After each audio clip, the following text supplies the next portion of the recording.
Next பார்த்தீங்க அப்படின்னா டிட்வா புயல் இலங்கைக்கு உதவ ஆபரேஷன் சாகர் பந்து பிரதமர் மோடி வந்து அறிவிப்பு. ஸோ இந்த டாபிக் பார்த்தீங்கன்னா group 1 main syllabus paper 3 international ரிலேஷன்ஷிப்பில் வந்து கவர் ஆகும். India and world international relationship.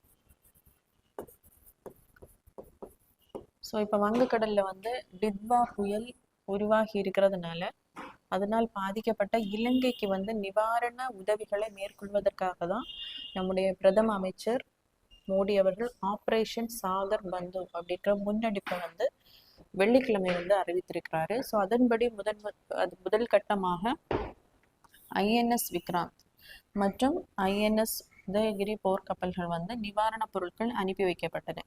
முன்னாடியே பார்த்தீங்க அப்படின்னா இலங்கையின் 75வது கடற்படை தினம்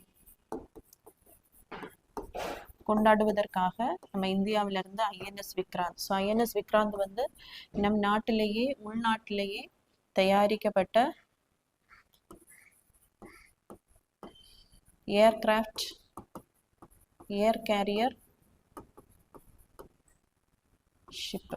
ஸோ விமானம் தாங்கி உள்நாட்டிலே தயாரிக்கப்பட்ட விமானம் தாங்கி போர்க்கப்பல் ஐஎன்எஸ் விக்ராந்த்.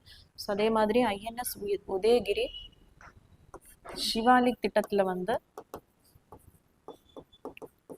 ஸ்டெல்த் டெக்னாலஜியில் உருவாக்கப்பட்ட அதிநவீன போர்க்கப்பல். ஸோ இந்த 2 போர்க்கப்பலை வந்து இந்த கடற்படை தினத்திற்காக அனுப்பி வைக்கப்பட்ட போது அதற்கான இந்த புயலால் ஏற்படும் பாதிப்புகளை மேற்கொள்வதற்காக நிவாரண பொருட்களையும் என்ன பண்ணியிருக்காங்கன்னா அதனுடன் அனுப்பி வச்சிருக்காங்க.